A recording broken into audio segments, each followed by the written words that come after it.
Right, so it looks like we've got quite a full house now, so that's good.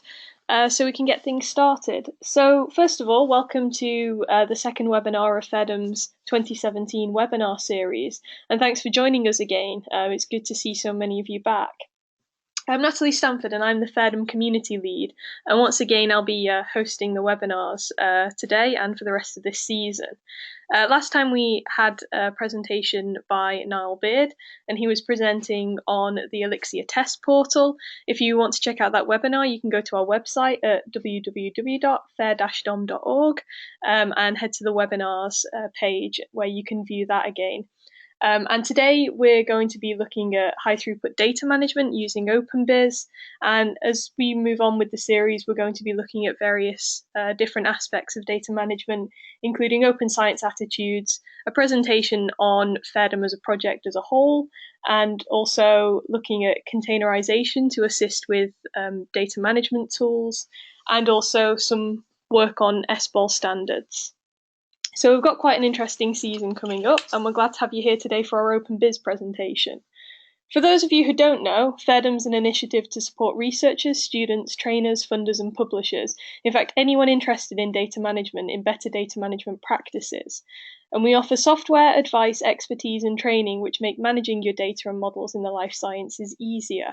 You can find out more about FEDM at our website, which is at, as I've mentioned, fair-dom.org.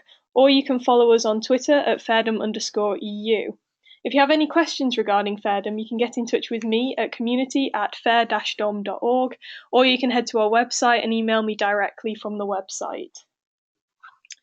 Today, we're going to have a webinar presentation from Caterina Barillari from ETH Zürich, and she's also a part of the FEDM team and will be presenting the openBIS software, which we offer as part of our data management solutions.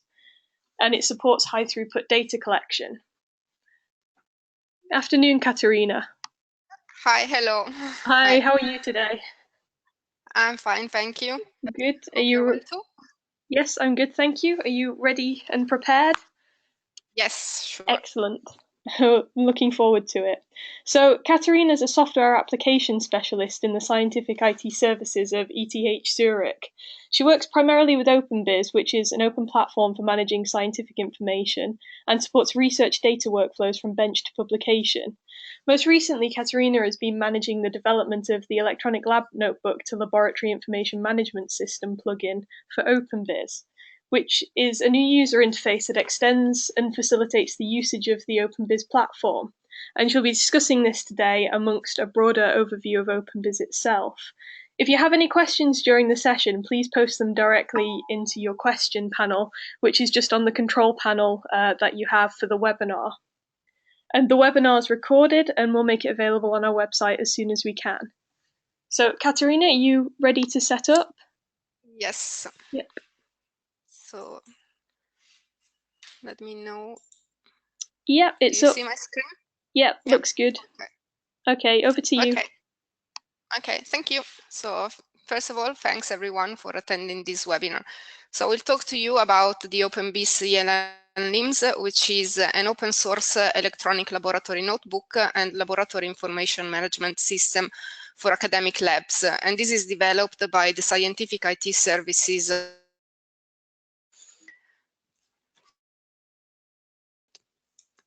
So during the talk, I would like to give you a little bit an overview of how scientific recording has evolved over time. Then I would like to spend a few words about the types of ELNs that are available on the market specifically for academic labs. And then I will talk specifically about the openBIS ELN-LIMS platform. So I believe that the advent of writing has facilitated the transmission of knowledge from one generation to the other, and this has allowed human evolution. And we saw the first example of scientific recording date back to around 2000 BC, when the Mesopotamians used actually clay tablets to record astronomical observation. And then we have an example of a papyrus, which dates back to the 1600 BC. And this is the first example of medical notes found in history. So since scientists started working in experimental labs as we know them, they have always recorded their observation and their experiments on paper laboratory notebook. So I think that paper laboratory notebooks are really an essential tool, or laboratory notebooks in general are really an essential tool for scientists' work, because everything that they do in the lab is recorded in these notebooks, and also they are used to capture hypotheses and ideas. So they are really fundamental for a scientist's work. I would say that in the last century, what we call digital revolution started to take place. So roughly in the middle of the century, of the last century. In the 70s, the first personal computers appeared on the market, and since then they have evolved a lot. So we now have tablets, smartphones, and so on. And then this also means that there has been an evolution also of the documents themselves. So paper now is being gradually replaced by digital documents. We have that books are becoming less and less popular maybe, and they are often replaced by e-books and e-readers. And then also newspapers are not so popular anymore, because everybody normally reads the news online or on their phones also. So of course, all of these had an impact also on scientific recording. In the 90s, the first electronic laboratory notebooks appeared on the market, and these were mainly targeted at commercial companies. And nowadays, ELNs are actually state-of-the-art in commercial companies. I don't think that anywhere paper laboratory notebooks, at least in big companies, were not used anymore. In academic labs, this is not the case. They've always been a lot more reluctant to adopt ELNs, and the reason is, first of all, that the first commercial solutions were really targeted at commercial companies, and the way of working in commercial companies and academia is very different. And also there was an issue of costs, because of course these solutions were very expensive. Now there are more and more solutions that are actually targeted towards academic labs, and so things are starting to change, and also the academic sector is starting to be more and more interested in electronic laboratory notebooks. And there is a reason for this. The reason is that paper laboratory notebooks have lots of limitations which can be overcome with the ELNs. So I think that this picture that I found on Wikipedia actually explains the problem. So in the 80s, the majority of data that we had was analog. At the beginning of this century, we started to see a shift, and so most of the data started to be digital, and nowadays most of the data we have, if not all, is actually digital. And the problem is that if we have digital data, it is difficult to link this data to information that is written on paper. So you have your files that are sitting somewhere on the file system, and then you have your experiment description on paper. You have to link the two. This is not so easy. So if you have data which is without context, this data is pretty much meaningless, and the same is true for the experimental description. Maybe you have something that is described very nicely, but you have no data to corroborate what you're saying, then this description is also not very valuable. So the two things have to be linked together. And moreover, it is also more difficult to share information with paper laboratory notebooks. Nowadays, I think that pretty much all academic labs collaborate, are involved in at least one, if not more, collaborations that involve collaborations with other partners all around the world. So it is difficult. It is very important to be able to share information, and it is very difficult to do so if everything is still documented on paper. So the ELNs can actually help in solving all these problems, because first of all, you can describe your experiments using digital forms, and the data can be attached to these experimental descriptions, so you can keep everything in one place. The data then can be accessed and understood by basically anyone in the field who has sufficient privileges and access rights to the system. So people in different parts of the world can have access to the same platform, and data also can be retrieved at any point in time. So I want to say a few words about the different types of ELNs that are available for academics on the market, because I see that there is still a lot of confusion between what these kind of systems can do.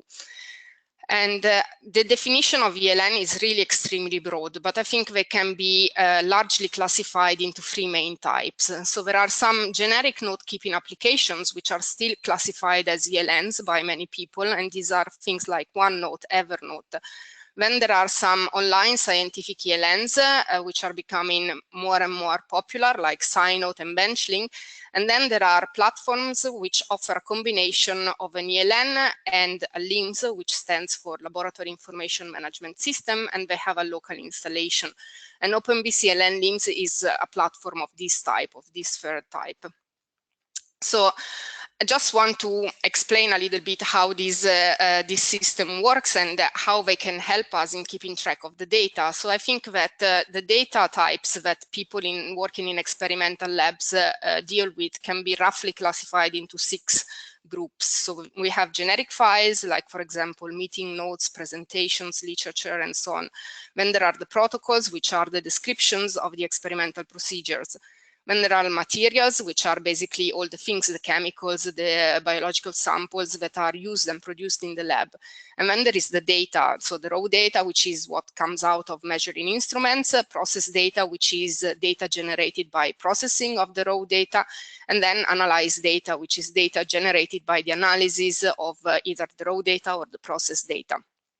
And this data can be sitting in very different places, so we can have really a data spread. So we need to be able to keep track of all this information and of all this data.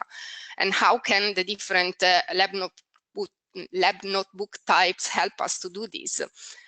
Well, if we are using a paper laboratory notebook, I would say that this is very difficult because we have, as I said before, the information is written on paper and then the data is sitting somewhere else in all different places. So it is really difficult to make the link between the different things.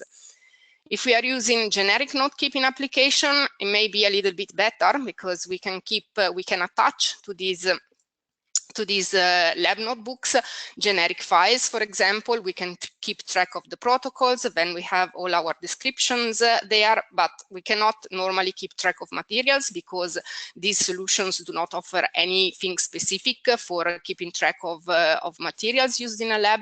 And then still the majority of the data would still be sitting somewhere else because these solutions are not really supposed to be used for data management. Then the online scientific ELNs also may be a little bit better because some of them also offer the option of keeping track of materials. And normally this solution provide a free amount of storage on a cloud. So first of all, it has to be also in the institute rules that it must be okay that the data is uploaded on an external cloud. And then the space normally can be upgraded. So after, if you pay something, then they will give you more space. But again, the majority of the data, if labs are dealing with a lot of data, hundreds of gigabytes of data, then these are probably not very good solutions again. On the other hand, if you have a system that combines both an ELN and a LIMS in one platform, then you can keep track of everything in one platform. So for example, you have all your files, your protocols, your materials are stored in the same system, and then all the data, and this will be stored in one central place, and this will be with a local installation, will be on institute premises. And I think that only these types of system can really help in making the data fair. So these are the FAIR principle: findable, accessible, interoperable, and reproducible, which is what is very, very important. So openBIS ELN-LIMS is a system of this type. So there are quite a few commercial solutions available that are these kind of systems. I believe that to the best of my knowledge, openBIS is the only open source platform that offers this kind of capability. And it is an inventory management system. So basically you can keep track of all your samples, biological and chemical samples, and you can store all your protocols in the system. Then it offers a lab notebook capability. So basically you can describe all your experiments in the system. And then the most important part is a data management system. So you can attach your data, the raw data, the results data, the analyzed data, process data, and also all the scripts that you have used to analyze your data, and everything can be stored in one single place. So all the entities in openBIS can be linked to each other, and this is very important because then this is what helps traceability, data traceability basically. So if you have a given result, you can always see which kind of script you used to obtain that result, for example, a MATLAB script, and then you can see on which raw data this script was used, and then you can see how this raw data was generated using which samples and which protocols. So this is very important. And now we can have a look at what are the main characteristics of the openBIS ELN-LIMS. So first of all, the inventory. So the inventory has two sections, which are called materials and methods. In the materials, basically all the biological and chemical samples can be stored, for example, antibodies, chemicals, plasmids, and so on. And then in the methods sections, the protocols can be stored. The inventory basically has some predefined fields which are suitable for the majority of biological labs, but these predefined fields can be easily modified and extended, so it's not a fixed system, I would say. It can be easily modified. And then some of the key features of the inventory, I would say that the first important thing is the relationships that I mentioned already before. So entities of any type can be connected to each other, and these connections can be annotated, and then you can visualize them using these genealogical trees. So you can see, for example, here, I hope you see it, but here I have a yeast, for example, that comes from this plasmid and from this yeast, and this in turn comes from this yeast, and so on. So I can see the full history. Then openBIS is integrated with PlasMapper, which is a program that generates plasmid maps from FASTA files. So for biological labs that work with plasmids, this is very important. It is also integrated with BLAST, so it is possible to perform sequence similarity searches on nucleotides. Then we have a graphical representation of the storage, so it is possible to keep track of all the chemicals and biological samples and where they are stored in the lab. So here we have an example of a freezer. So this is basically, you see what you see here with this table that you see here. Each row is basically a shelf in the fridge or freezer, and each column represents a rack. And then you can also see we also have boxes, so it is possible to keep track of positions in boxes. Then it is possible to upload files of any format like PDF, Excel, Word. They can be uploaded from the browser. It is possible to import information contained in Excel files. So if you want to register, for example, 100, 200, or even more samples, chemicals or biological samples in one go, it is possible to do so. It is also possible to export this information in the form of TSV files, which are tab-separated files that can be opened with Excel. And we also have a feature that is not yet complete. This is still currently under development, but it is the ordering. So it will be possible to order chemicals or other materials via the ELN, basically. And now moving on to the ELN part of the system. So in the lab notebook part, the idea is that each scientist can have his or her own space to organize the projects and experiment he or she works on. An experiment is defined in openBIS as a specific scientific question, and the individual attempts that you do to answer this question are called experimental steps. So for example, I have a space which has my name, and then I have a project, which in this case I call the inducible transcription factor, and I have some experiments in this project. One of them is the induction of transcription factor, where I do two steps, one Western blotting and one flow cytometry.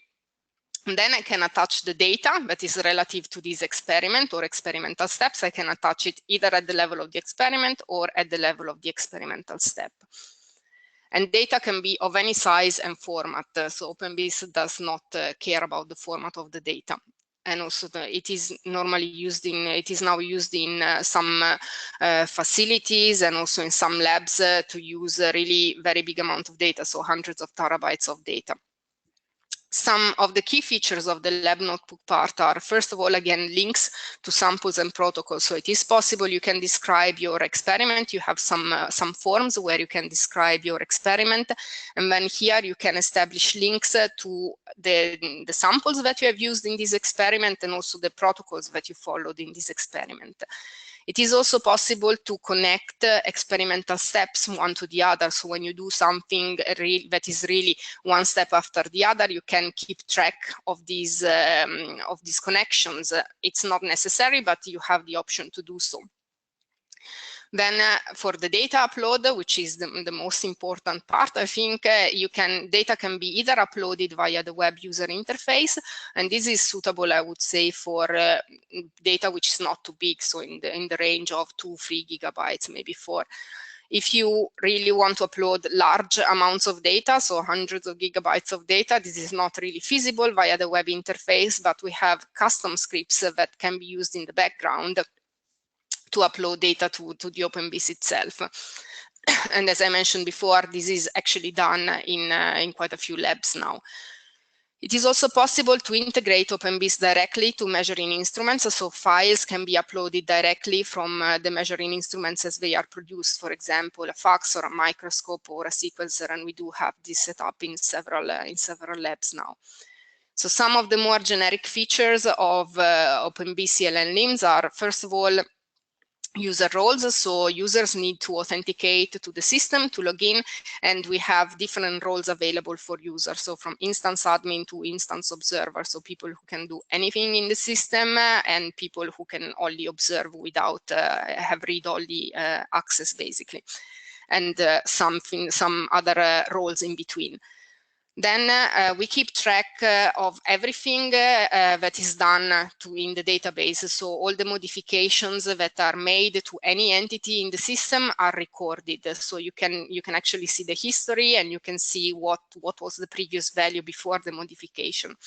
For deletion, by default, there are some roles that are allowed to delete things, so space admin and instance admin. These can be changed. So we've had the cases of some groups that said we shouldn't be allowed to delete anything. Nobody should be allowed to delete anything in a lab notebook. So it is possible to remove this capability. And in any case, we keep track in the database of the things that are deleted. So the metadata of what has been deleted is always kept into the system. Then for data preservation, data is uploaded in openBIS in what we call data sets. And these data sets are basically immutable. So this means that once you upload the data in openBIS, this becomes read-only. It cannot be modified.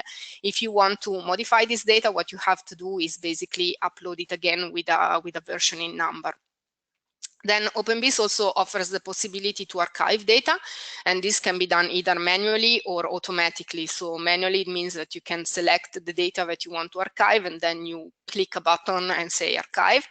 Or it can also be automated, so basically using some rules. So we can say if this data has not been touched for 3 months, then it can go to archive. And of course, the data that is archived can also be unarchived. So archiving is basically tape, so cheaper storage.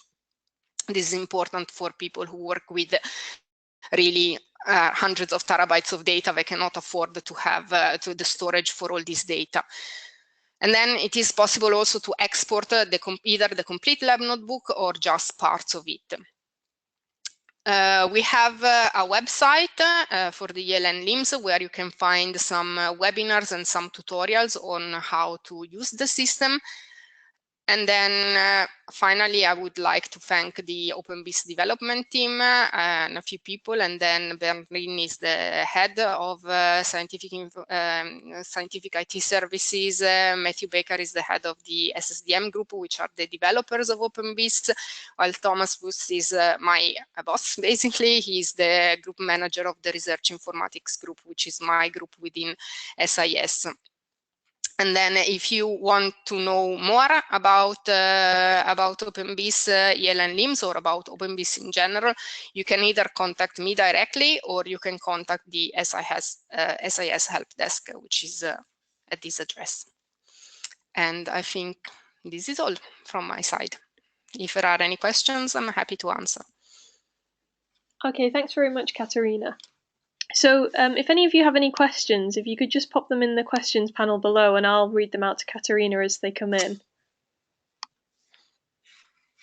So thanks very much for that overview, Caterina. It was nice and concise and quite interesting as well. One question I did have just to get started was, you mentioned that openBIS can actually integrate directly with instruments. Would you be able to just give me a bit more information about how that works and whether it's simple to set up in labs? So we have this set up, for example, either in the facilities. For example, here we have the genomic facility Basel, which does sequencing for is a facility that does sequencing for different kinds of labs, either at University of Basel, ETH, and other also for companies and so on. So they have several sequencers, and basically the data. We use a program that is called the data mover, but I guess something else could be used, that moves the data from the machine where it is generated to the server that hosts openBIS, and then the data from there is ingested into openBIS. So this is the setup. So you have to have something that moves the data from the machine where it is produced to the server that hosts openBIS. And then from there we have some scripts that can import the data. It could be either a straight import of the data, so it's just the data is uploaded into openBIS, or it is also possible to extract some information from the files or to do some processing of the files. This is also possible, and then you have some information that is extracted and then is imported as metadata into openBIS. And we actually do this quite a lot. In this case, for example, of the genomic facility Basel, we do this. Okay, thank you. I've just been asked a question by Alex Henderson. Says, is there a list of the instruments that have had interfaces built? I don't know if there is an official list. I'm sure we can put this together. So I don't think we actually have an official list. I'm sure we do it for sure for sequencer. We have it for some mass spectrometers and for microscopes for sure as well. Okay. But we don't have an official list. But if this is interesting for someone, we can provide this information. Okay, thank you. And also, if a group is using a different type of ELN, is it possible to integrate that with openBIS at all? It depends. I mean, we've never done this. We don't have experience with that yet, but it depends what you mean by integration, I guess. It's at what level the integration should be.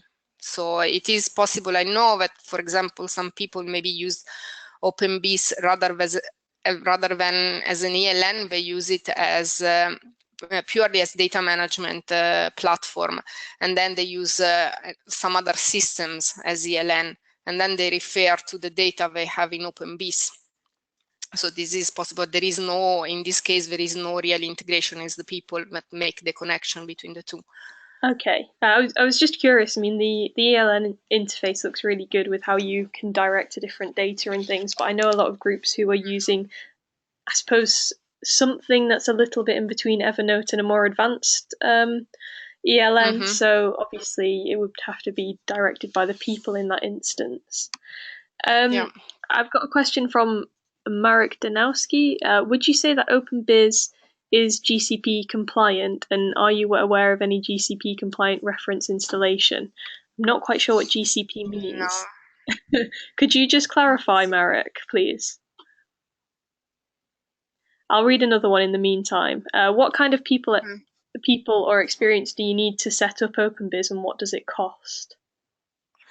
Cost, well, first of all, cost, it doesn't cost anything, because basically for academics, at least, it is an open source software, so anyone can just send us an email to the SIS help desk that is there, and we provide an account, and if someone is from an academic group, they can download it for free.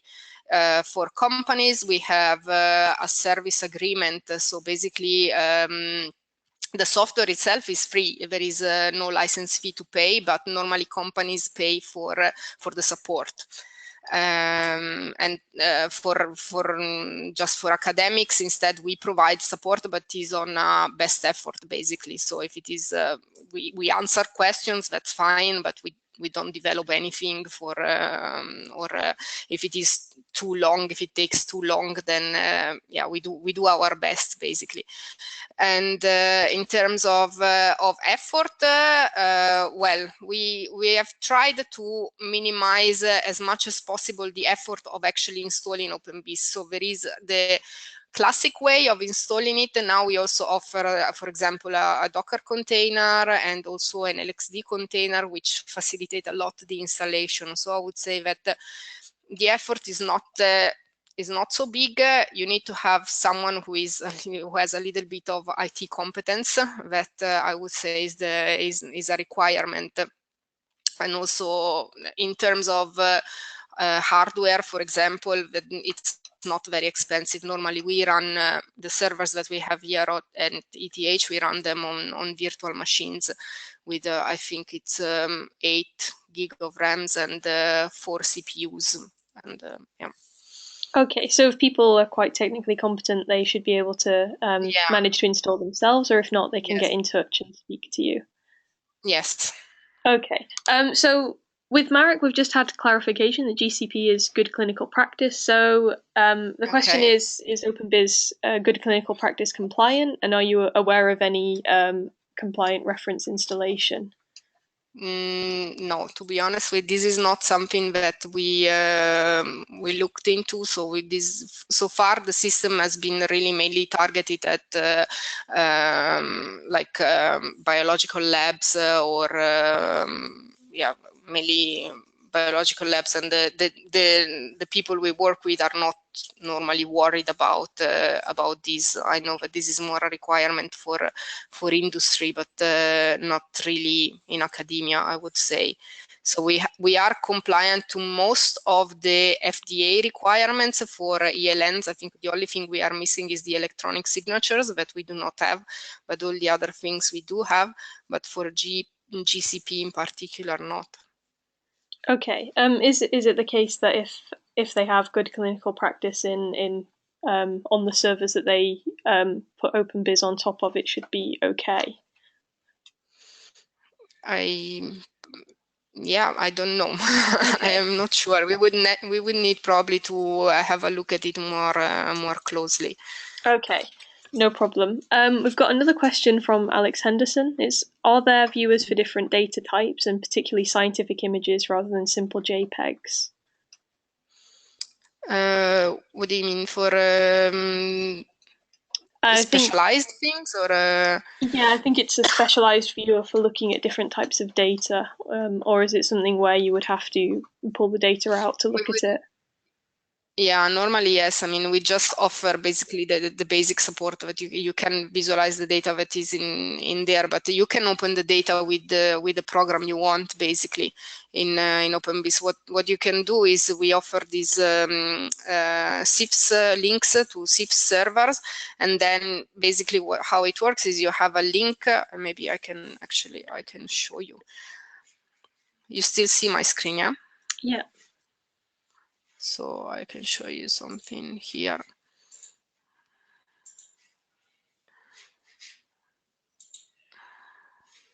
So if we look